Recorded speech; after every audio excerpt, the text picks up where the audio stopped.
I'll just take it down like this.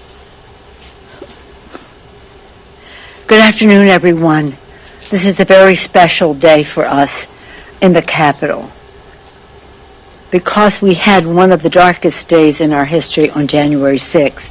Our Temple of Democracy was attacked by insurrectionists, as you know, on that day. The gleeful desecration of the Capitol resulted in multiple deaths, physical harm to over 140 members of this law enforcement, and terror and trauma among the staff, support workers, and even among our members. Congress has a clear and urgent responsibility to come to the truth of what happened and to assure that this can never happen again. It is my honor to stand here with three of our leaders and how we make matters right from what happened on January 6th. Homeland Security Chair Benny Thompson, he has worked to establish a bipartisan agreement for a 9/11-style commission to report on the facts and the causes of the attack.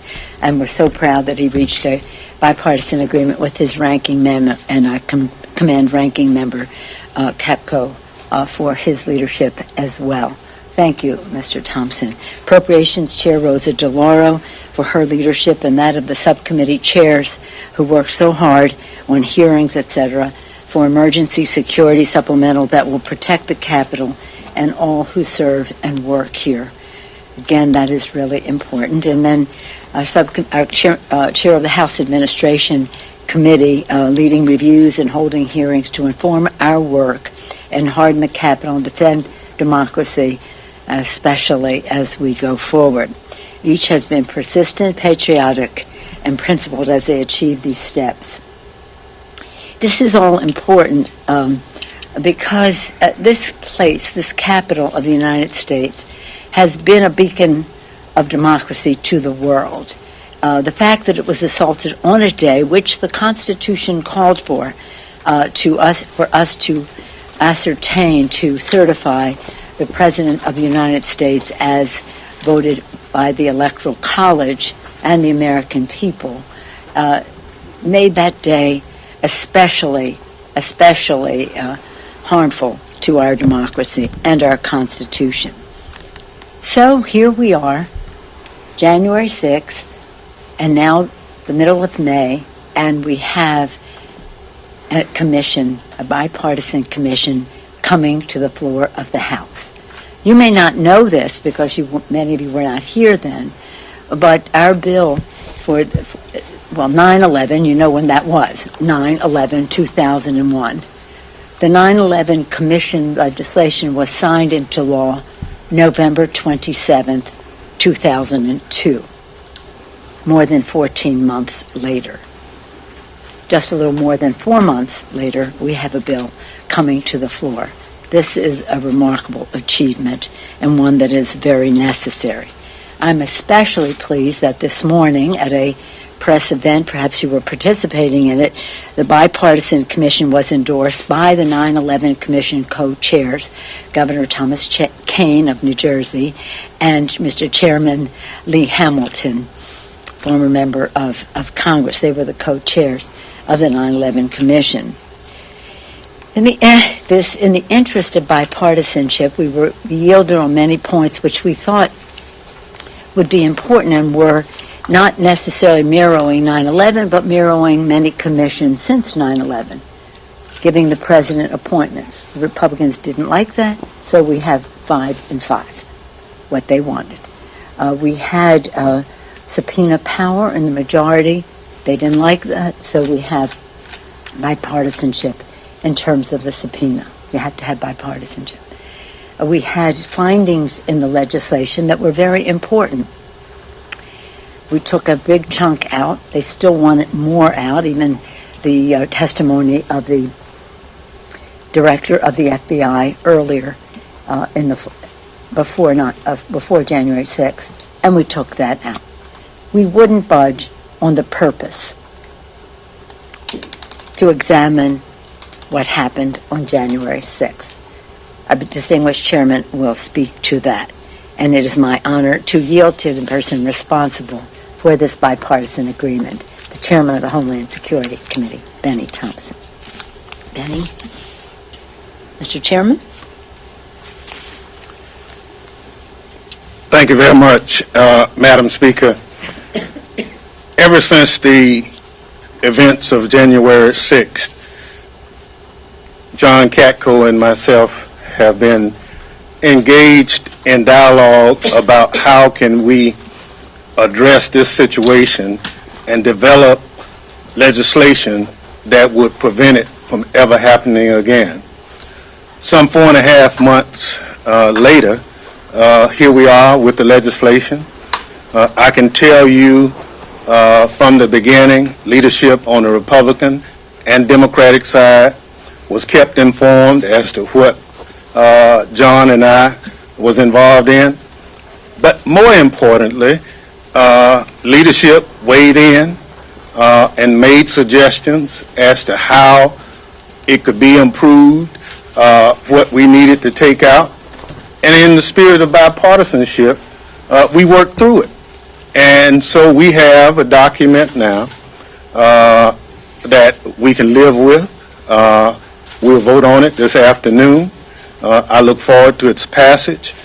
But clearly it says that Democrats and Republicans can do good work together on items of importance. This Capitol is our citadel of democracy. If the public is unsafe here, then God forbid who we are as a nation. If our employees are unsafe in the Capitol, God forbid us as a nation.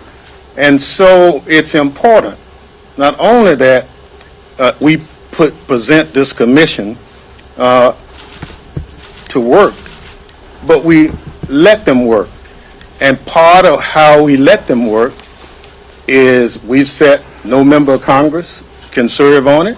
We've said no federal employees. We talked about specific subject matter skills that those individuals who serve on it should have. And so where we are today is unfortunate that the minority leader has, at the last moment, raised issues that basically we had gone past, and there was no issue on his part. So, but I guess that's politics. And so we feel good about the product. We feel good about the process that got us to the product where we are today. And we look forward, as I indicated, this afternoon to its passage. Thank you.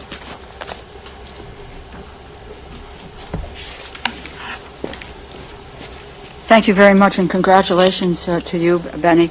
Our Capitol community is still shaken by what happened on January 6th and its aftermath, including the tragic death of Officer Brian Sicknick, the Good Friday attack that killed Officer Billy Evans, and the lingering emotional trauma that has led to the deaths of Officer Howie Liebengood and Metropolitan Police Department Officer Jeffrey Smith by suicide. You know, the Congress owes it to the men and women of law enforcement and everyone who works in or visits our Capitol to fund recovery, rebuild after the insurrection, ensure the safety, security, and the health of all who serve in the legislative branch. The Appropriations Committee has acted carefully to construct this package. We conducted a bipartisan briefing in January, discussed this issue at 12 subcommittee hearings, closely reviewed the recommendations of the Task Force 1-6, the Capitol Security Review, led by General Honore and comprised of senior, retired military leaders and law enforcement experts. We have also heard from Inspector General and consulted security experts in and out of government. And recognizing the importance of responding quickly, the supplemental is narrowly tailored to January 6th and related security needs. It contains $1.9 billion in emergency funding, and it pays for direct costs of the attack, reimburses the National Guard with $521 million, and the District of Columbia for their response. Provides $44 million for the Capitol Police to cover overtime pay, retention bonuses, equipment replacement, and wellness and trauma support.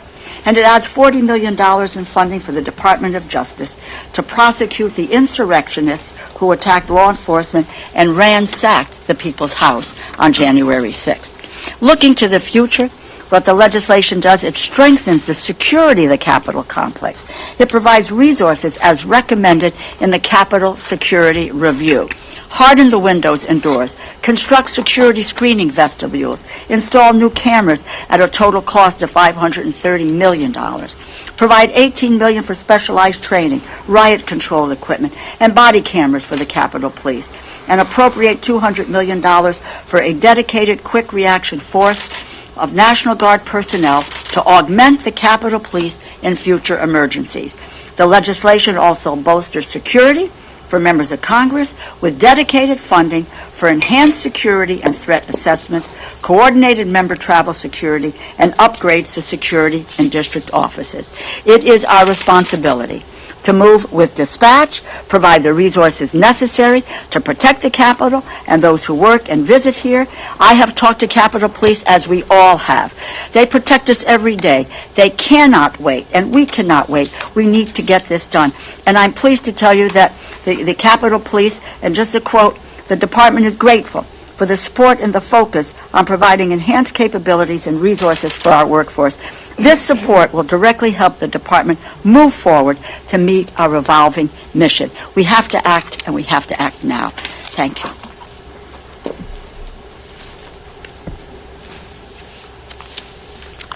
So I'm Zoe Lofgren, Chair of the House Administration Committee, and I'm here to support not only the supplemental, which is necessary, although there may be other things we need to do later, but also to congratulate Chairman Thompson and his ranking member, Mr. Katko, for reaching an agreement on the bipartisan commission to review January 6th. House Administration Committee has had several hearings looking at the Capitol Police. We've discovered some management errors that were very serious and put our line officers at risk. Lack of equipment, lack of training, inadequate intelligence work, inadequate communication. And in fact, we're having a hearing this afternoon with the Capitol Police Board. But having said that, it does not answer the questions that we need answered, and that's why we need a bipartisan, prestigious, top-of-the-line commission to find out what happened and why it happened. You know, I was on the Capitol floor, the Speaker was sitting in the chair, and a howling mob attacked the United States Capitol. They were pounding on the doors. They had maimed police officers. They were chanting, "Hang Mike Pence." Who paid for them to come here? Who incited them to decide that it was a good idea to maim dozens of Capitol Police officers to try and overturn the election? That crime was somehow proper. We need to get to the bottom of this, not just to find out what happened leading up to the 6th, but how to prevent that from happening again. How to protect the oldest constitutional democracy in the world in the future. I thank the Speaker for her leadership on this, and I hope that we get enough Republican members who've told me privately they believe we should do this commission to step forward so we can get the facts. Thank you, Madam Chair.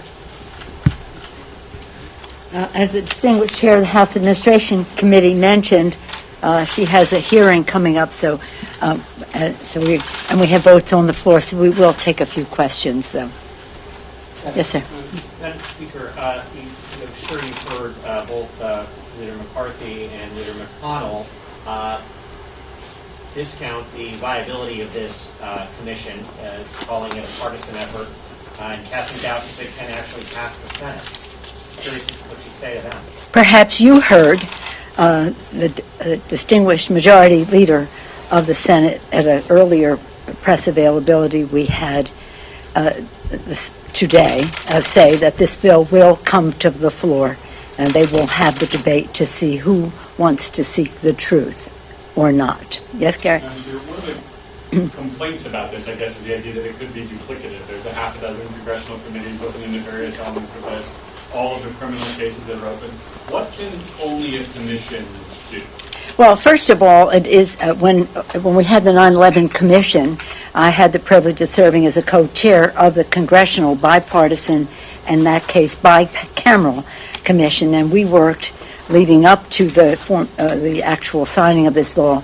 So there is, and the commission in the legislation, it says to take advantage of other initiatives at the governmental and other level.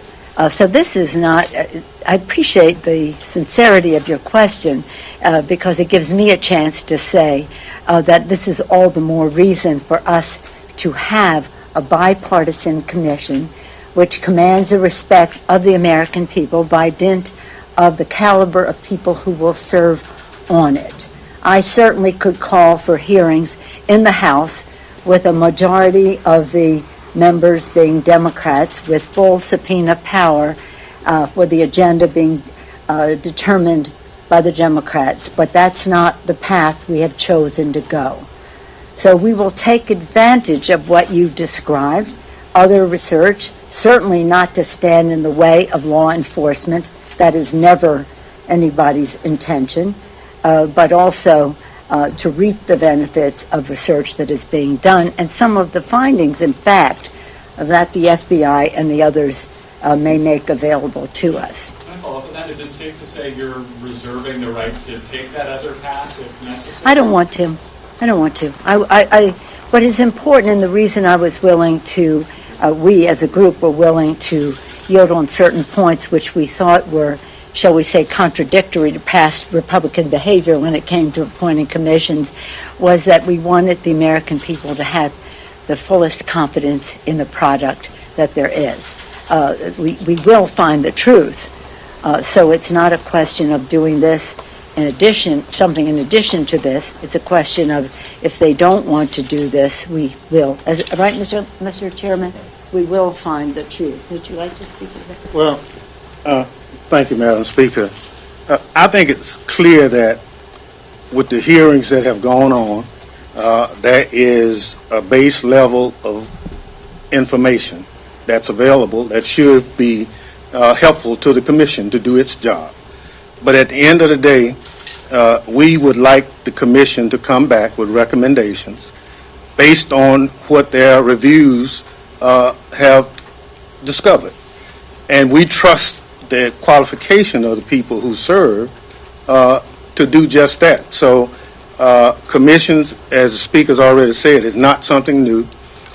We adopted all the recommendations of the 9/11 Commission, and, you know, it worked. And so we use that as a template for this 1/6 Commission, and we accepted the language in terms of a lot of inclusivity in the product, but it's a labor of love. The ranking member and I spent many hours working back and forth, getting to this point of accepting the document, and in principle, we thought we actually had agreement on all sides, and it was as big a shock to the Speaker and all of us that our minority leader had not, well, he even said he had not seen it, which we have letters from him responding to it. So it's not like he hadn't seen it. So, but we didn't want it to become purely political. That's why we worked diligently to make it bipartisan. And that's why the view of the distinguished chairman was so respected by our colleagues. But really, to be technical about your question, it's one thing to have a series of hearings, and I encourage the committees in the House and the Senate to have their committees where it is appropriate for their oversight. But there's one thing to have individual information. There's another thing to see it in the aggregate. To see it in the aggregate shows you the weight of any one of the actions that were taken. And that is how you should be viewing it. One more? Yes, sir. Do you think No, Republicans, today. including Leader McCarthy, are afraid of being subpoenaed, or afraid of President Trump being subpoenaed in this commission? I don't know. You'll have to ask them what they're afraid of. You have to ask them, but it sounds like they're afraid of the truth, and that's most unfortunate. But hopefully they'll get used to the idea that the American people want us to find the truth, and that is what we intend to do, and to do it in a way that is as unifying as possible. That's why we yielded, unifying as possible. If I wanted to go to another committee, I would have done it sooner, but I didn't want to go there. And to do it in a unifying way, and in a way that Governor Kaine and Chairman and the co-chairs of the 9/11 Commission, Chairman Hamilton, have suggested that we find a way to strengthen our democracy as we find the truth. We strengthen our democracy as we go forward, because that's our responsibility. And we, again, unify the country as we do so. Thank you all very much. Thank you.